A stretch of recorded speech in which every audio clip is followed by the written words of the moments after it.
Okay. Let's see.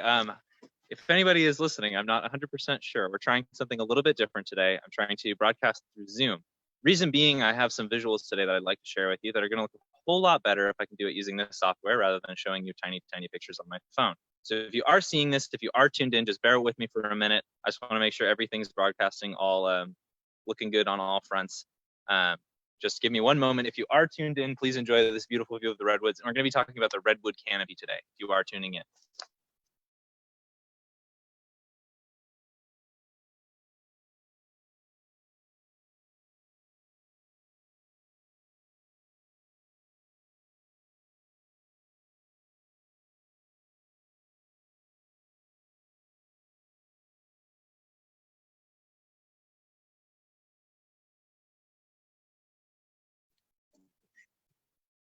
All right, spectacular. Please pardon my hopping back and forth. I have another device that is monitoring. It's all kinds of complicated things, but basically my comments are coming through on a separate device that I will be checking to be replying back to you guys. And then this is the device that we're actually broadcasting off of. It has a little bit more flexibility with moving around and things like that. So hopefully you guys can all hear me. Hopefully you guys can all see me. I will go check comments in a minute. If you can see me, if you can hear me, just let me know down in the comments. Let me know that I'm coming in. Sounding good, looking good. You can see all these beautiful trees in the background and you're not just looking at a black screen or yeah, hopefully we have some people tuning in. So I want to say hello, everyone, and thank you so much for tuning into our live stream today. This is our 3 p.m. live stream for Facebook, and today I'm out in Prairie Creek Redwood State Park, a part of Redwood National and State Park. For those of you who are familiar with the area, I'm right next to the Campfire Center. It's where our Wi-Fi comes in nice and clear, so that's where we broadcast many of our programs today. From is the place where we have connectivity. So I do want to recognize too that I know that so many of you guys are sheltering at home and in place to help follow these COVID-19 guidelines. We thank you so much for doing your part to help flatten the curve by staying home and practicing that social distancing. We do these live streams to try and give a little piece of the parks that you might be missing, that you might not be able to go to right now, to bring that into your home and to give you a little piece of that nature you might be missing, and to give you all kinds of things, hopefully, to look forward to returning to when you are able to come back into the park. So thank you guys all so much for tuning in, for listening, for checking us out. We really appreciate it. And for our live streams, we are also doing our best to follow those COVID-19 guidelines. We're sanitizing all of our equipment, wiping things down in between our uses. We're avoiding anybody that we might see out here besides waving hello from a distance. We're making sure to maintain that social distancing and everything as well while we're out here trying to bring these parks to you. So thank you guys all so much for tuning in. Thanks for being here. We appreciate it. I'm going to go check on my comments really quick, and I will be back momentarily.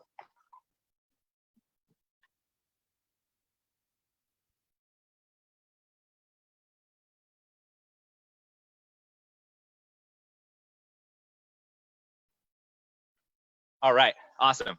Just went over there. It looks like we've got people tuning in. People are seeing. We're coming in loud and clear. You can see the Redwoods. That's spectacular. Again, thank you guys all so much for tuning in. Today, since I am a little bit balancing between these two devices, I'm going to, less than usual, be directly feeding off of your comments. I do encourage you guys, any questions that you have throughout, please drop them down in the comments. I am totally happy to interact with you. I'm just going to kind of check that closer to the end of the stream today rather than throughout.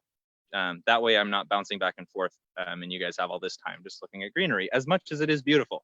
So what I wanted to talk about a little bit today is something that we don't always get to see, something that very few of us likely have gotten to see or interact with, something that's in any old growth forest that you've ever, any old growth redwood forest that you've visited. Other forests have unique ecosystems similar to this, but it's something that we don't often get to see for ourselves, and it's the redwood canopy above me. There, we'll pan up real quick, give you guys a little view of just the beautiful tops of these trees. It's awesome.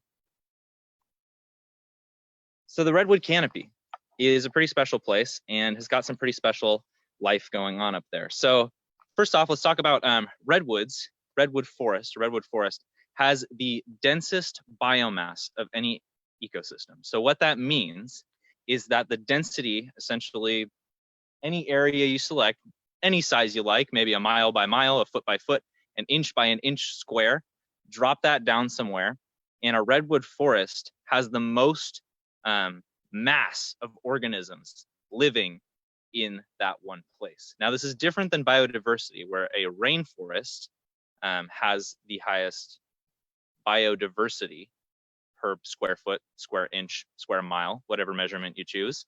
But a redwood forest has the highest biomass, meaning that there are more mass of things, more weight of living things, but there's not necessarily as much as of a diversity of living things. So I'm gonna flip the camera around here just for a second to show you guys some of the forest floor here around me in this old growth redwood forest, just to give you an idea of how dense this ecosystem is, this biomass. That you've got your kind of surface level, you've got plants that you can see, you've got ferns and things like that growing above the ground. But we've also talked a little bit about some of the things that you might not be able to see under the ground, like mushrooms and fungus growing, burrowing animals and things like that. But there's also a huge contributor to that biomass, making that such density of life, are these absolutely massive redwood trees. That's a whole living organism, and that's adding a whole lot of density of life to this forest, are these absolutely massive trees. So not only, though, is there life happening on the ground, but there's also life happening all the way up in the canopy, way up above me. And there is quite a bit of life happening up there, which so many of us don't often get to see. So I'm just going to give a moment right here, because I want to ask you a question. What kind of things do you think are living all the way up at the tops of these trees? What kind of animals, what kind of organisms do you think live up there? And we can kind of see, just by taking a look, that there's a number of plants growing up in these trees. So you can kind of see right along this tree, more than just, okay, maybe this one's not really a great example. We have actually, so let me flip you around so you guys, I'm going to take you for a little walk. You can see in this tree right here, even though it's not a redwood tree, you can see the amount of matter that's just been caught up in these branches right here. So this is creating essentially a growth medium for any plants, any seeds that might be spread. That's things decomposing up in the tops of the trees, turning into soil. And that's what happens way up at the tops of these redwoods, hundreds of feet in the air. There's essentially soil being made. Things are breaking down, decomposing, soil and nutrients are being shared. And any seeds that might make their way up to the tops of these trees can sprout and start to grow from these clumps and mats of things falling from the canopy and dying. And redwoods drop, needles year round. They occasionally lose branches and things like that. So there's constantly material building up in the tops of these redwoods to act as a growth medium for plants to grow. But besides just plants, there's a number of animals also living up there at the top of the tree. Whoops, flipping you around a little too much there. Sorry about that. There's also a number of animals living up at the tops of the tree. So I just wanted to spend a little bit of time talking about some of my favorite animals that live up in the tops of the redwood canopy. So I got a couple of pictures to show you guys, because what fun is talking about animals without getting to see some really cute pictures of them. So the first little guy I would like to talk about is an incredibly cute organism. This is called a red tree vole. This is essentially like a type of mouse. So this is a rodent that lives up the tops of the redwood trees. And a lot of the organisms that I'm talking about can live up in the top of a redwood tree, spend their entire life in the canopy without ever touching the forest floor. So it's almost like an entire another world up there, that you've got all of these organisms living and completing their entire life cycles up in the tops of the trees without ever touching the ground. Pretty incredible. So the red tree voles, they eat parts of plants. They eat all kinds of stuff, but they enjoy the seeds, bits of plants, and there's plenty of stuff for them to eat up there in the tops of the trees. So pretty cool, exceptionally cute. Red tree voles are really awesome, and would be really cool to see one. But unfortunately, them living in the tops of the canopies, it's pretty rare that somebody actually sees them, because it's not an ecosystem that a lot of us are able to access or see. But absolutely incredible and really special when we do get a glimpse into this kind of hidden world. All right, let's talk about our next one. So that was the red tree vole I just showed. Next, we're going to talk about, what are we going to talk about? Let's talk about some of the obvious organisms that we know can live up in the tops of the trees.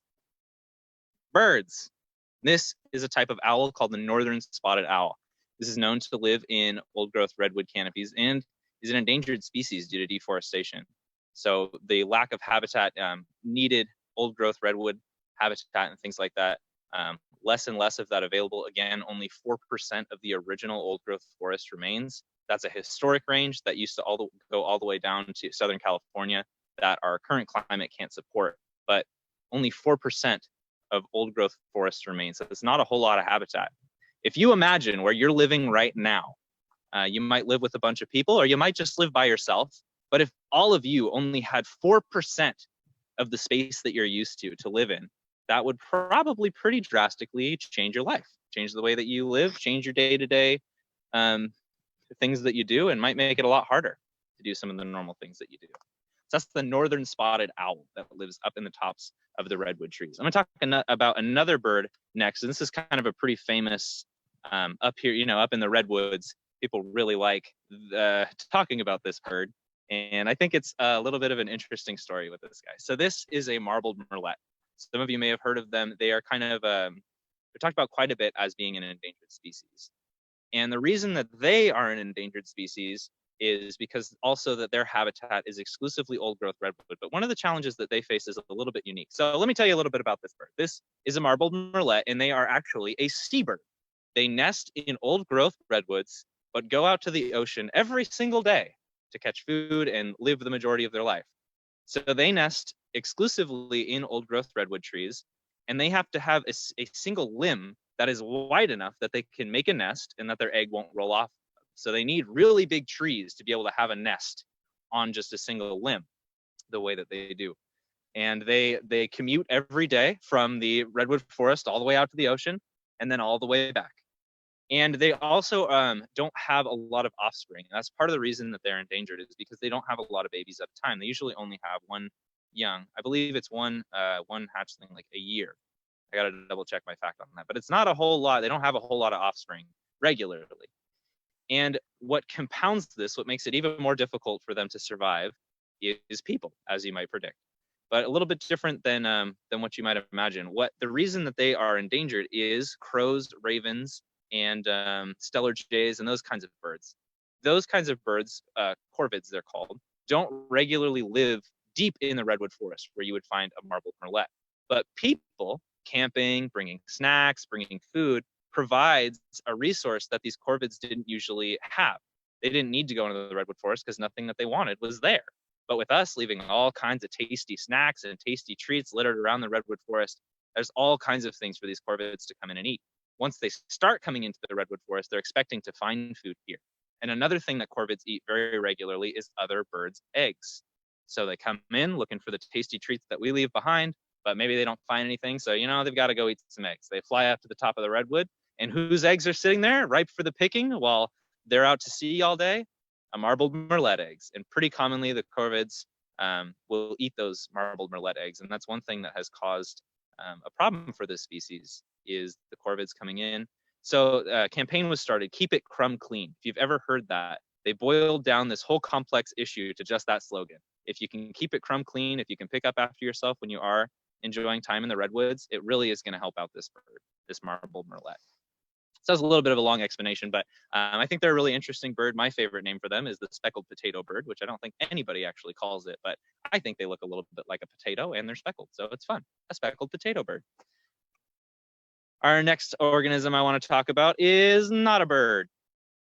It is a salamander. So this is a wandering salamander, and you might be wondering how a salamander lives at the top of a tree, because salamanders need water, right? Well, we are in a rainforest. A redwood forest is considered a type of rainforest, and so we get quite a bit of rain here, around 80 inches annually, which is quite a bit of rain. And in the tops of these massive trees, in those dense mats of soil and fern and all kinds of things growing, those get saturated with water during the wet season, and that provides great habitat for these salamanders to live. And this is a wandering salamander here, but there is other species of sand salamanders that can be found in the redwood canopy. But wandering salamanders, just like those tree voles, can spend their entire life in a redwood canopy without ever touching down. Most of these organisms can. The birds obviously have a little bit of an advantage over something like a salamander, who has to slowly climb his way all the way up a hundreds of foot tree, where a bird can just fly up to the top of the tree, which is a little bit easier, as you might imagine. So for these guys, it's a bit of a journey to get from the forest floor to the top of the tree. So they spend most of their life up there in the canopy of these redwood trees. Pretty incredible. I also learned recently that some species of salamanders spend their entire life in a 5-foot radius, that they don't go very far, even ones that are living on the ground. They kind of find a habitat, decompose some decomposing wood and things like that. They kind of hang out and eat whatever comes by to help decompose sow bugs and all kinds of things. So that is the wandering salamander. Pretty cool organism living up at the tops of the trees. Quite a bit of life happening up there. Now, the next one I want to show is a recent scientific discovery, and this is pretty cool, especially for Humboldt. So we have here, this isn't the closest up picture of one, but this is called a Humboldt flying squirrel, which recently this was thought to be another species of northern flying squirrel. There are flying squirrels up in the north, and essentially that species stretched all the way up to Canada and then down through California, Northern California, a northern flying squirrel. But recently, scientists have realized that the squirrels found in this area are a different species. They did enough studying. I found out that they are not northern squirrels. So now Humboldt has its own species of flying squirrel called the Humboldt flying squirrel. This is another organism that spends a lot of time in the trees. And they also can glide like flying squirrels can. They have a little bit of extra skin underneath their arms and legs and tail, a little bit of webbing to kind of help them glide. Now, contrary to the name, they do not fly. They can't flap their skin flaps and fly away into the night sky, but they can glide through these trees, which is really helpful if you're spending your entire life hundreds of feet off of the ground. See, squirrels can easily glide between trees. And you may have never seen a flying squirrel in the redwoods, even if you visit all the time, because this particular species is nocturnal. So they come out at night and spend most of their time hunting out at night when there's a lot less people out in the redwoods and a lot less people at least paying attention to the canopy. So that is a Humboldt's flying squirrel. Pretty cool organism, also spending their entire life. Well, they also have the ability to come down, but spending at least a lot of time up there in the redwood canopy. So this last one to me was the most surprising when I found out. It kind of blew my mind. And maybe it's because I have a particular affinity for this creature, that it was really exciting to find out that they also live in the redwood canopy. But it's also pretty incredible that they can live up in the tops of the trees. And the reason for that is that this is an aquatic organism, meaning that it lives in the water. So this is a microscopic organism. That's why it might not look very familiar to a lot of you. But this is a type of plankton called a copepod. And copepods are an incredibly typical type of plankton that you can find just about in any body of water. There's different species of plankton in the ocean and freshwater and little ponds, all kinds of things have copepods. And plankton, for those of you who don't know, is basically a blanket word that describes anything that lives in a body of water that can't swim against a current. So the natural flow of the water kind of pushes them around. And copepods, it's really interesting that they're living up in the tops of the trees. So these are aquatic organisms that live in bodies of water. How do they get into the tops of the trees? Well, this comes back to the fact that a redwood forest is a rainforest. Up in the tops of the trees, oftentimes the tops will get knocked off with severe windstorms and things like that.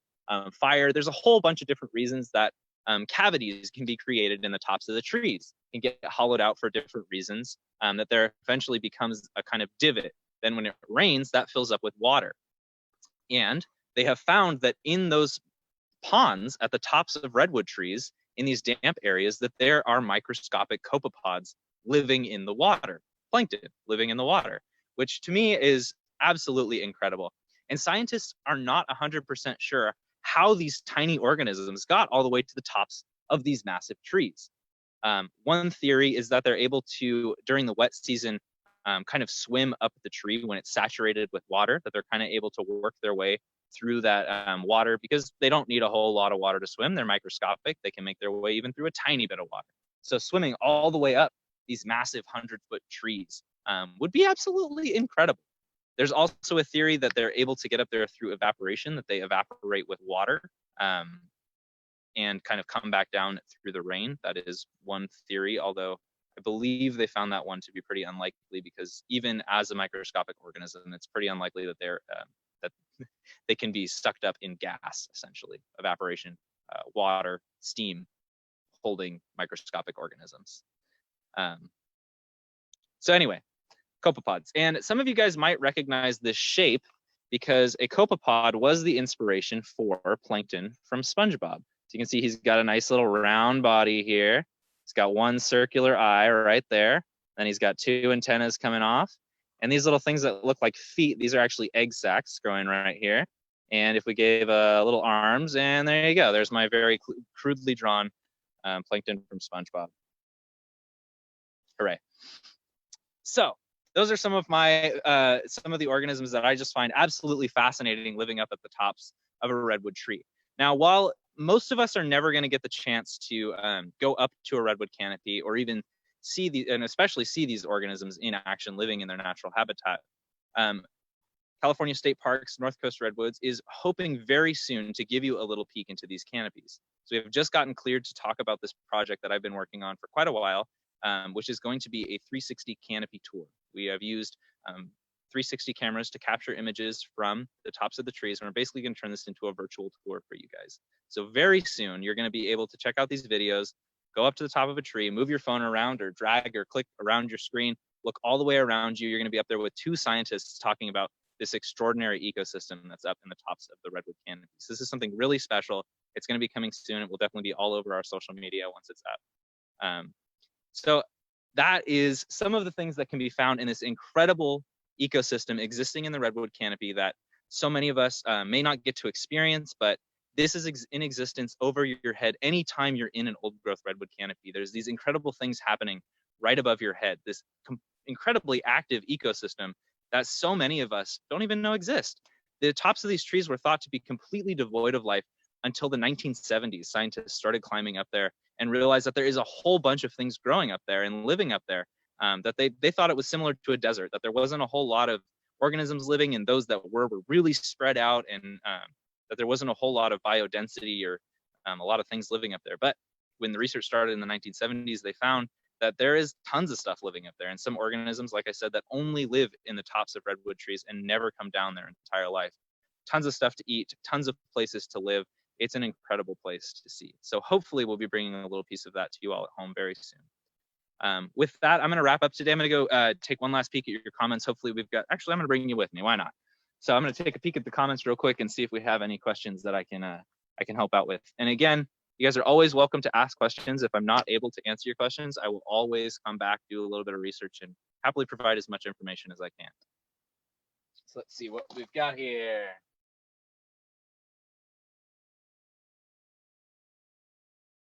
I got some hellos from Texas. Hello, Texas. Sounding good and looking good. Thank you for the feedback. You can see me. That's awesome. People tuning in from Australia. Wow, spectacular. You guys have got some big trees out there too. Seeing and hearing me. Southern Oregon. Awesome. Hello from Reading. Hug a redwood. You know what? I will happily hug a redwood. That's the last thing I'll do before I finish up today. Love ferns. Yes. Good breakdown of what is biomass. Thank you, John. I appreciate it. Birds. Yes, Andy. Tons of birds. Owls, bats, absolutely growing up in the tops of trees. Bats also use goose pens, essentially hollowed out redwood trees due to fire. Fire can burn its way into a redwood tree and kind of hollow it out. That's just like a cave. Bats love that. Tons of bats living in the redwood forest. One of my coworkers just recently found bees, a whole beehive inside of an old growth redwood. John Griffith, if you go back and check out some of our old live streams, he does a little bit of talking about the bees living in this redwood tree. It's pretty incredible. Now, that's not quite in the canopy, but a hollowed out tree that they've made home. That's incredible. Birds, mosses, lichens, bats, squirrels, absolutely. All of that kind of stuff. I didn't even talk about a bunch of the plant life. Ferns are a huge part of it, but you get just about anything that grows on the forest floor, anything that can get its seeds up there. There's tons of light, there's tons of water, and in some cases, it's a better place for things to grow than on the floor down here where sunlight is incredibly limited, blocked out by these massive trees and that huge canopy. There's tons of potential for things to grow massive up there in the tops of the trees. Tree voles are crazy cute. Yes, and I found a little extra cute picture too for you guys. Gotta get a little cute when we can, right?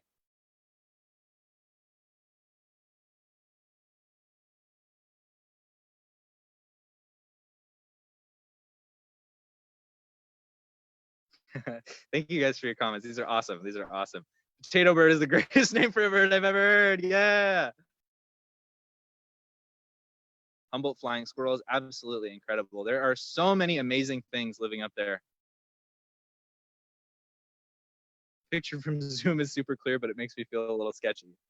Thanks for trying different formats. Yes, and again, I wanted to try the Zoom format today because it enables me to share those pictures. So otherwise, I wouldn't have really been able to share those awesome pictures of all those animals with you. They definitely would have looked so clear. Probably would have had to show you up with a phone screen or a printed out picture. I think the screen sharing that comes with Zoom is awesome. It's a really great way to kind of show off images.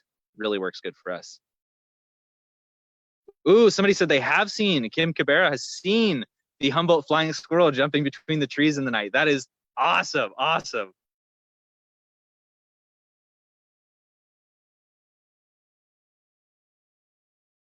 People tuning in from all over the place. Thank you guys so much for joining in. I really appreciate your feedback, really appreciate your comments.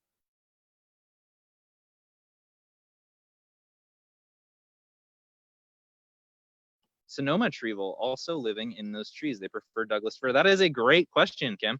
I don't 100% know. The red tree vole is what I've heard a lot about living in the tops of the redwood canopy. We do have Douglas fir out here, plenty of Douglas fir growing. This is a mixed coniferous, my words, a mixed coniferous forest, so all kinds of conifers growing here.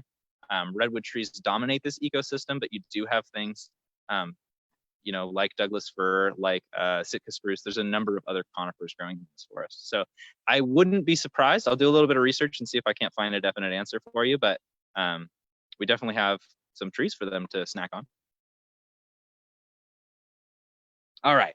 And with that, you guys, I'm going to go ahead and wrap up. I'm going to take you on one last walk. It looks like got through all of those comments. Thank you guys all so much for your feedback, for your comments, for your questions. Really appreciate it. And thank you guys all so much for tuning in again. I'm going to take you on one little last walk just to give you a taste of these beautiful redwoods because we just can't see them enough. Amazing canopy, amazing trees, massive, massive living organisms. Absolutely incredible. If you want some more parks related content, we've got these live streams happening at 3 o'clock every day. You can tune into our Facebook page. We've always have things going on at 3 o'clock every single day, different parks, different topics, different interpreters bringing you all kinds of great information from different places in the North Coast. We also have home learning programs every day for K through 12 education. That's going on through the California State Parks Ports program. You can go to ports-ca.us to check that out and sign up for those. It's going on pretty much all day with K through 12 education with programs all over the state. You do have to register for those, but that's how you do it.